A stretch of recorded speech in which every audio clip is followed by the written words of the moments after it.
الحشر، الممتحنہ، یہ دونوں صورتیں اپنے مضمون کے لحاظ سے تو عام ہیں۔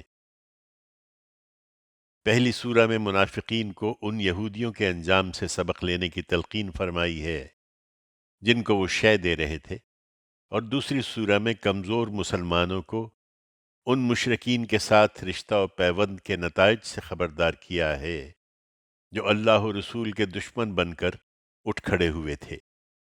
دونوں میں خطاب ایمان کا دعویٰ رکھنے والوں سے ہے، اور ان کے مضمون سے واضح ہے کہ مدینہ طیبہ میں یہ رسول اللہ صلی اللہ علیہ وسلم کی دعوت کے مرحلہ تزکیہ و تطہیر میں نازل ہوئی ہیں۔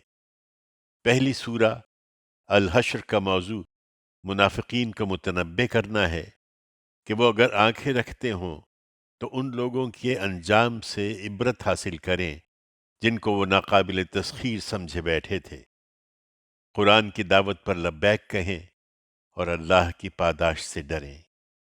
دوسری سورہ الممتحنہ کا موضوع ان مسلمانوں کو ایمان و اسلام کے تقاضے سمجھانا ہے جو ہجرت کر کے آ تو گئے تھے، مگر ہجرت کی حقیقت ابھی ان پر واضح نہیں ہوئی تھی، چنانچہ امتحان کے موقعوں پر ان سے ایسی کمزوریاں صادر ہو جاتی تھیں جو انہیں منافقین کے قریب لے جاتی تھیں۔ اللہ کے نام سے جو سراسر رحمت ہے، جس کی شفقت ابدی ہے۔ ایمان والو، میرے اور اپنے دشمنوں کو دوست نہ بناؤ۔ تم ان سے محبت کی پینگیں بڑھاتے ہو، درا حالی کہ جو حق تمہارے پاس آیا ہے وہ اس کا انکار کر چکے ہیں۔ وہ خدا کے رسول کو اور تمہیں محض اس لیے وطن سے نکال دیتے ہیں کہ تم اپنے رب اللہ پر ایمان لائے ہو۔ تم انہیں رازدارانہ دوستی کے پیغام بھیجتے ہوئے اگر میری راہ میں جہاد کے لیے اور میری رضا کی طلب میں نکلتے ہو، درا حالے کہ میں جانتا ہوں جو تم چھپاتے اور جو کچھ ظاہر کرتے ہو، تو سوچو کہ کیا کرتے ہو، اور حقیقت یہ ہے کہ تم میں سے جو یہ کرتے ہیں وہ سیدھی راہ سے بھٹک گئے ہیں۔ ان کا رویہ تو یہ ہے کہ اگر تمہیں پا جائیں تو تمہارے ساتھ دشمنی کریں گے اور تم پر اپنے ہاتھ چلائیں گے اور اپنی زبانیں بھی کہ تمہیں آزار پہنچائیں، اور یہی چاہیں گے کہ تم بھی کافر ہو جاؤ۔ ان سے بچو، اس لیے کہ تمہاری یہ قرابتیں اور تمہارے آل و اولاد ہرگز تمہارے کام نہ آئیں گے۔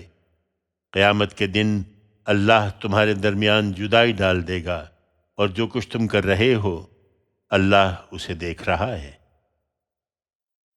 تم سمجھنا چاہو تو حقیقت یہ ہے کہ ابراہیم اور اس کے ساتھیوں میں تمہارے لیے بہترین نمونہ ہے، جب انہوں نے اپنی قوم سے صاف کہہ دیا کہ ہم تم سے اور تمہارے ان معبودوں سے جن کو تم اللہ کے سوا پوجتے ہو بالکل بری ہیں۔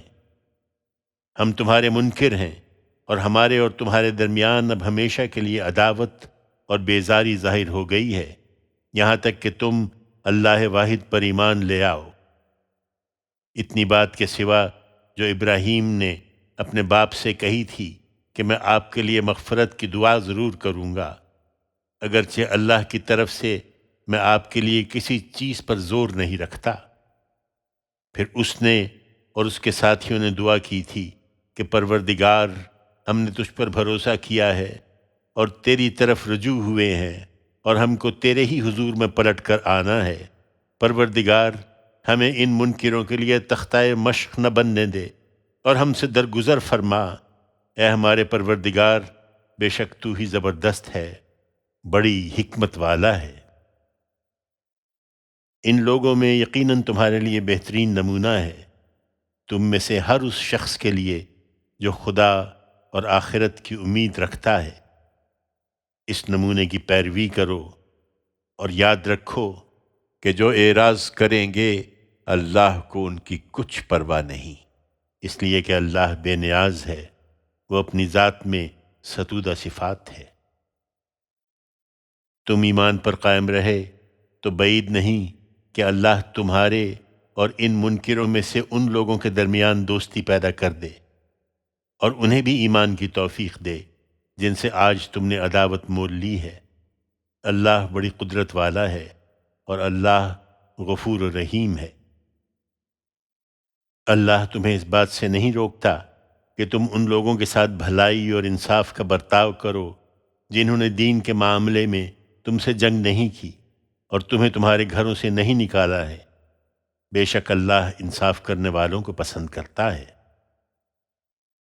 اللہ جس بات سے تم کو روکتا ہے وہ یہ ہے کہ تم ان لوگوں سے دوستی کرو جنہوں نے دین کے معاملے میں تم سے جنگ کی ہے اور تمہیں تمہارے گھروں سے نکالا ہے اور تمہارے نکالنے میں دوسروں کی مدد کی ہے۔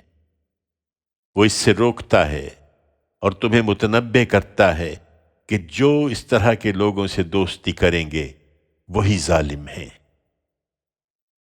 ایمان والو، اسی رویے کا تقاضا ہے کہ مسلمان عورتیں جب ہجرت کر کے تمہارے پاس آئیں تو ان کی تحقیق کرو۔ اللہ تو ان کے ایمان سے اچھی طرح واقف ہی ہے، لیکن تم تحقیق کرو۔ پھر اگر معلوم ہو جائے کہ وہ مومنہ ہیں تو انہیں ان کافروں کی طرف واپس نہ کرو، نہ یہ ان کے لیے جائز ہیں اور نہ یہ کافر ان عورتوں کے لیے جائز ہیں۔ ان پر جو کچھ وہ خرچ کر چکے ہیں وہ انہیں ادا کر دو، اور تم پر کوئی گناہ نہیں کہ ان سے نکاح کر لو، بشرطے کہ ان کے مہر انہیں ادا کرو، اور کافر عورتوں کے ناموس تم خود بھی اپنے قبضے میں نہ رکھو، اور جو مہر تم نے انہیں دیے تھے واپس مانگ لو، اور جو انہوں نے دیے تھے وہ بھی واپس مانگ لیں۔ یہ اللہ کا فیصلہ ہے جو وہ تمہارے درمیان کر رہا ہے، اور اللہ علیم و حکیم ہے۔ اور اگر وہ راضی نہ ہوں اور تمہاری بیویوں کے مہر میں سے تمہارا کچھ کافروں کی طرف رہ جائے، پھر تمہاری باری آئے تو جن کی بیویاں جاتی رہی ہیں ان کو اتنا دے دو جتنا انہوں نے خرچ کیا ہے، اور ان دشمنوں کے ساتھ معاملہ کرنے میں بھی اللہ سے ڈرتے رہو جس پر ایمان لائے ہو۔ اسی طرح اے پیغمبر، جب مسلمان عورتیں بیعت کے لیے تمہارے پاس آئیں اور عہد کریں کہ وہ اللہ کے ساتھ کسی کو شریک نہ کریں گی اور چوری نہ کریں گی اور زنا نہ کریں گی اور اپنی اولاد کو قتل نہ کریں گی اور اپنے ہاتھ اور پاؤں کے درمیان کوئی بہتان گھڑ کر نہ لائیں گی اور بھلائی کے کسی معاملے میں تمہاری نافرمانی نہ کریں گی، تو ان سے بیعت لے لو اور ان کے لیے اللہ سے مغفرت کی دعا کرو۔ بے شک اللہ غفور و رحیم ہے۔ ایمان والو، اسی طرح ان لوگوں سے بھی دوستی نہ کرو جن پر اللہ کا غضب ہوا ہے، وہ بھی آخرت سے اسی طرح مایوس ہو چکے ہیں جس طرح یہ منکرین ان لوگوں کے جی اٹھنے سے مایوس ہیں جو قبروں میں پڑے ہیں۔